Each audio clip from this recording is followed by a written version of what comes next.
na ganun. Inilipit, binabraso, hinaharas na ganun. Kaya nga tayo nalalawagan. So, this is just a peaceful rally. Parang pelikula na magsusumbong na tayo sa Diyos. At ang pangalawa, ang taong bayan, ayun nga, ang lagi ko yung sinasabi na ang gobyerno, ang tunay na gobyerno ay para sa tao at ang gobyerno, ang mga tao, ang siyang tunay na gobyerno. The government is for the people and by the people. Yung ang imploring the aid of divine providence, we have the right sa ating preamble, doon po yun nakasaad na ang mamamayang Pilipino ang siyang tunay na boses na pinaparatingan natin, kaya naihalan siya dahil yun sa gusto ng taong bayan na kung saan naman alam natin kung bakit siya nanalo din. Tinago si Inday Sara at ang inilabas na ay gano'n dahil hindi naman sakim o gaman sa kapangyarihan, kaya ibinigay siya dahil naniwala na makikiisa din naman. Pero sa nangyayari ay hindi nga po ganun. Ang Pilipino kasi tumatanaw ng utang na loob, pero ibang klase sa kanila. Sa nagdaang mga administrasyon, ilang presidente na, hindi naman naipalibing ang kanilang ama. Pero tanging ang presidente lang ang nagpalibing sa kanya doon sa libingan ng mga bayani. Sa halip, pagpus, na ito ay titignan at susuklian, ay nakikita natin at nalalaman din natin kung ano ang tunay na dahilan, bakit iniipit, bakit hinahabol, dahil nalalaman natin na ang nakaupo ngayon, ayon nga sa mga testimonya ni former agent Morales na siyang nagiging saksi na nga tinatawag nga ngayon na bangag ang ating presidente na ganyan. So wala na pong moral ascendancy to roll over our beloved country, the Philippines, ang ating pong Pangulo, kaya tayo po ay nananawagan na bumabalo po siya sa Kristo. Ito po ang sigaw ng mga taong bayan. As a speaker siguro, dinadala ko lang yung boses ng buong grupo sa buong bansa ng Solid Duterte Family Worldwide, maging sa mga nasa ibang bansa. Yun kasi ang gusto nila ipinaparating. Sa akin, hindi ako nagsasilda sa akin ganang akin, kung hindi, ang busis ng taong bayan. Yun ang binibigit ko. Hindi naman ko ako politiko, whatever. Inuulit ko kung ano ang nais na gusto na ikakabuti para sa taong bayan, doon tayo nagsasalita. Busis ng bayan ang ating dinadala kung ano ang nais nilang iparating sa ating mahal na Pangulo. At yun nga din, pinakauna, of course, we put God first in everything we do so that whatever our desire or plan and purpose, what we propose, it will be manifested because it is God who blesses. So ang Panginoon po, ang alam. Baka may magtanong po, kung gustong itanong.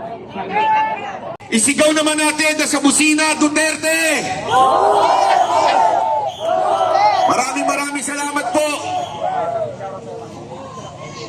Sa ganitong paraanan, sa ating mga YouTube account, no? Patuloy po tayo mag-iingay, mga kababayan po natin, hanggat mabingi po sila, no? At ito po ay kailangan nilang paimbestigahan. Ito pa po mga kababayan po natin ang Maharlika Investment Fund. Sabi ni Bangag noon, madaliin natin to. Ginawa niyang urgent bill, itong Maharlika Investment Fund. Pagkatapos, wala na po tayo ng mamalitaan. Mga kababayan po natin, kung nagkaroon po ba ng pagkakataon na ma-invest po itong Maharlika Investment Fund? Wala. Magkano po? 750 billion ba? Correct me if I'm wrong, yung kabuuang budget. Pero wala po tayong nakita, mga kababayan po natin, na na-implement po nila ito. So lahat po ba yan, iniimbestigahan po nila? Wala po. Nakapokus po doon sila sa issue po ni Vice President Sara at ni PRRD para po mauto ang mga Pilipino at hindi po makapansin ng mga Pilipino na ang kanilang mga tunay na problema ng ating bansa, yung kapalpakan, no, ng administrasyon ni Bangag ay hindi po natin nakikita. Matadivert ang issue. Pero ang tanong natin, nung padkong na yan, nagmura ba yung bigas? Hindi. Yung mga kabataan ba na nakidnap, iniimbestigahan po ba nila? Wala rin. Yung mga bata na wala, actually, no? Nagkaroon ba ng solusyon ang traffic? Nagkaroon po ba ng budget, no? Ang railway sa Mindanao dahil dyan sa ginawa po nila? Wala naman, di ba? Sige. Ito kasi tapos na po. Okay. So ito lang mga kababayan po natin. Lagpas isang oras. Opo. Ayan mga kababayan po natin, ang tanong po sa atin, hanggang kailan po natin ito gagawin? Gagawin po natin ito mga kababayan po natin hanggat hindi po naging bago ang presidente ng ating bansa. At sino po ang gusto natin maging presidente? Inday Sara! Sino? Inday Sara! Thank you, maraming salamat.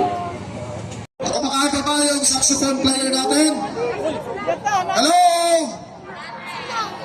Okay, sige, one more round. Okay, mga kapatid. Oh, nakakain na ba tayo lahat? Konti na lang, hindi pa nakakain. Konting-konti na lang. Konting dis na lang. Basta tandaan natin, disiplina ha, disiplina. Maraming pagkain, alam nyo. Ito, meron breaking news. Mayroong breaking news, makinig kayo. Isang OFW sa Japan, ang pangalan niya si Ma'am Noemi Hattori. Siya ay nag-donate ng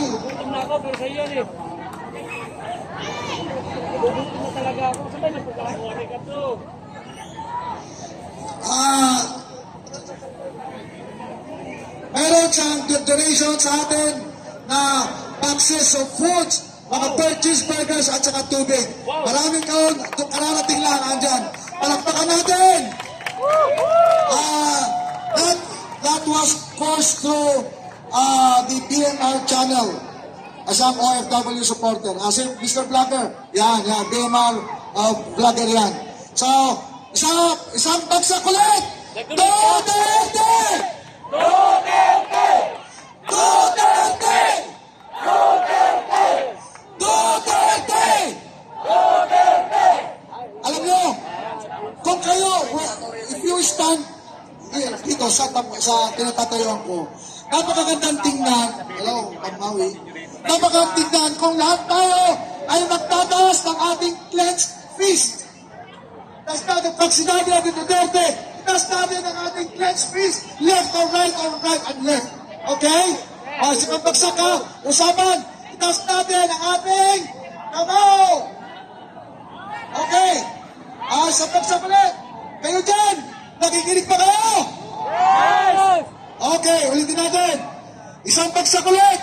Duterte! Duterte! Duterte! Duterte! Duterte! Duterte! Yan, napakaganda. Ang gandang tignan. Pag yan nakita ng ating mga kababayan sa labas ng bansa, ay palagay ko, dadaloy na naman ang mga pagkain natin hanggang bukas ng umaga. Tayo lang naman kasi nagbibigay sigla sa kanila. Okay? Ako ay Bongbong Marcos. Bakit? Kasi marami sa mga naglaban ito sa mga Gabriela, mga terorista,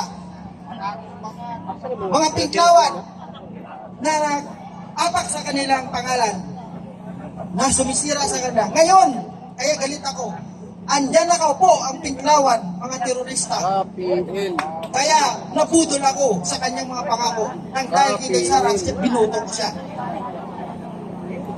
Nandito ako, hindi para sa pamilya ko, hindi para sa akin, para sa lahat ito. Nakita ko si Jay Sara na totoong may malasakit at pagmamahal sa atin at ating Pangulong Duterte.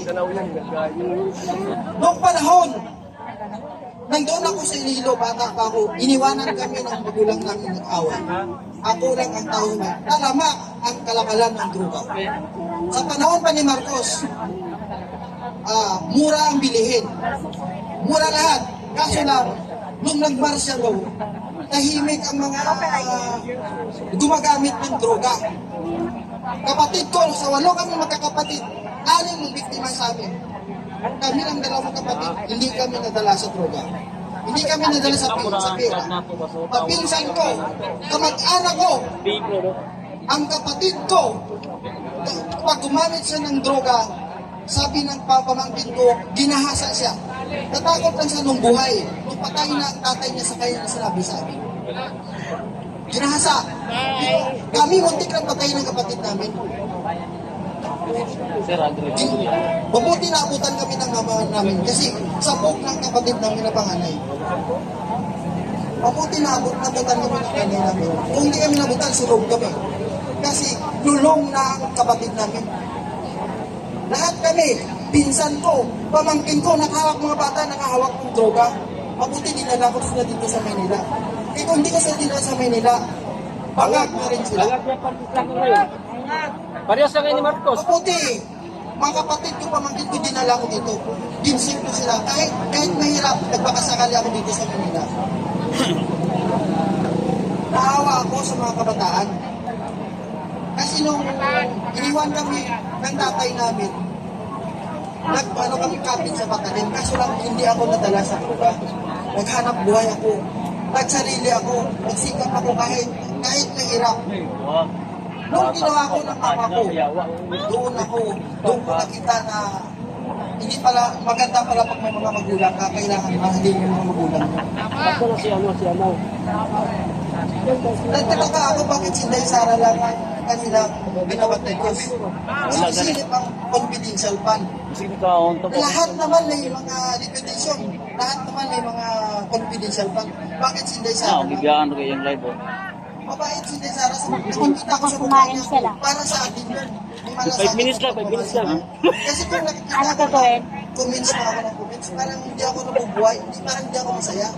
Sabi ko, para sa bayan to, para sa mga kabataan. Naawa ako talaga. Naawa ako kay Sara at saka kay Pangulong. Tama sinabi niya. Human life tayo. Tayong mga biktima. Human life, kami ang biktima. Pero, yung human rights, nakikita ko, abogado ng mga komunista, terorista, mga aktivista na naging komunista, terorista. Nahawa ako talaga. Sabi ko, mamatay man ako. Sabi ko, sana may imaambag ako kay Pangulong Duterte kay Inday Sara. Hindi ako takot. Kasi lumaban din ako sa mga oligarko. Mababa ang sahod ko, lumaban ako mag-isa. Tumayo ako mag-isa. Nakakuha sila ng mga benefits, pinabayaan ako nila. Kasi takot sila sa amo namin na Egypt. Umalis ako. Hindi niya ako nagtatrabaho. Nag-self-employed na ako kasi pag magpasok ka sa mga oligarko, mapakal ang pagkatao. Walang overtime, nilaban ko, nanalo ko. Nakatulong ako sa lahat ng mga kasama ko, pero pinabayaan nila ako. Tumayo ako mag-isa. Kawawa si Inday Sara at si Pangulong Duterte. Tama ang sinasabi nila. Human life tayo ang mga biktima. Ako buhay na biktima, kami buhay na biktima. Ang mga pamangkin ko, mga naghahawak ng droga. Bata pa, 10 years old pa lang ako. Awak hanggang ngayon, kahit sa trabaho, kasama ko, puro addict. Kahit saan ako punta ko sa Bacolod, maraming addict. Punta ko si Nilo, grabe, kahit saan dito sa Manila, kahit saan, marami. Kasi kung matakot ka, walang mangyari sa buhay natin. Kung magkaisa tayo sa mga bangat para i-tackle natin yung mga kabanugan. Ang maganda totoo yan kasi lahat ng mga adik, alam ko, gaganyan lahat yan, adik. Oo, kasi nagtataka ako, bakit dalating Ano ba mag-pin? Kasi sabi ko, adik ka. Ano mag-pin Adik ka, ganito? lahat sila. Paano mag-pin? Pinutin mo lang yun. Adik ka. Ay, hindi doon sa, dapat may monitor ka. Ako tayo dito, sabi ko sa mga pamangkin ko, ano ba yung ginawa ng Pangulong Duterte sa inyo? Wala namang ginawa sa inyo ah. Tumulong ka sa atin. Noong panahon ng pag-upo niya, pinasuko niya lahat ng mga adik. Nung sumuko ng adik doon, mga pamangkin ko, kapatid ko, binibigyan pa ng trabaho. Binibigyan ng trabaho, mali yung sinasabi nila na pinapatay. Hindi. Ang nagpapatayan, addict versus addict, user versus user, drug lord versus drug lord. Kaya pinapatong nila, pinano nila sa Pangulong Duterte. Nakita nila lang mata ko. Ang higaan ko, marijuana. Marijuana. Tapos talamak ang droga talaga. Talamak, kahit saan, di ba? Palengke. Palengke. Lahat, ang mga pamangkin ko, pinsan ko, pinakanguluhan nila. Sigsag ka palit. Tapos mga pamangkin mo na kinahawak nila, alam mo ginagamit nila mga karamihan. Mga bata. Bata talaga ginagamit nila. Kaya dapat, yung panahon ni Ferdinand Marcos, dating Pangulo, maganda ko sa may discipline, may compliance, kasi walang mga kalat ng mga bata na ginagamit ng mga kriminal. Hey, shout out po Magandang sa inyo panahon lahat ng mga kabayan. Ferdinand Marcos, kasi Sa nag-iisip TikTok po, sila sa babalik tayo maya-maya ng konti. Mag-search lang ako kahit 50 minutes. Kung pagkukuha ni Tunay, 5% ulam namin gulay. Pasensya na ho Si talaga. Marcos, ulam namin araw-araw manok, baboy, Galing baka. pa po akong Davao City. Para mamaya biglang burger ng live ko. Kasi paano man, di ako nakapagpaalam sa inyo. Wala kami baon. Kaya Punta lang ngayon sa po, kantin. babalik tayo mga kabayan na. Meeting na. Maraming Eh ngayon, Oo, ngayon wala na. Wala na ngayon. Pero si Duterte magpupinit natin maganda ang pinili. Pinili siya lahat ng mga turista doon. Eh, sumuko dito kayo sa pinunta lahat. Kaso lang umalis si Duterte na wala na di ba na? Si Balikan, nagsabi sa akin, may sa akin kapitbahay na kulong dito galing Bilibid. Mas talamak, huwag mo dito kasi pantag, hindi sila makawak ng cellphone. Hindi sila makahataw mas force ng cellphone. Kasi hindi ba nagsorba ng sumuko, daming nuli, hindi na dito. Yung nagulong sa Bilibid. Pag hindi ba nakakaraniwan pa, very safe daw sila, saka straight ko sa pagkakas. Siniraanan kasi yung hindi na pagkakas. manigas kayo. Mali ang pinagawa ni Marcos. Pati nagsalita sa ngayon, nagsalita si Sara. Dati, sabi niya, teamwork sila. Nung Chinday pinatigas, tahimik na siya. Pinabayaan yung mga tol, mga alipuros, mga komunista, mga tinglawan na hindi pagising sa katotohanan. Pero marami naman ng mga aktivista na nagising sa katotohanan. Tulad ni Kaere, alam nila. Hindi ba yun? Nakakalungkot. Paano to? Hindi pa ako nabubuhay ako, pamilya ko lang ang tulungan ko. Pamilya ko lang. Ito, kinigising ko mga kabataan. Para ito sa kabataan, para ito sa mga maisok, para ito sa mga tao. Matapang may panindigan, hindi bayaran katulad natin. Sulit na sulit kami, hindi kami bayad.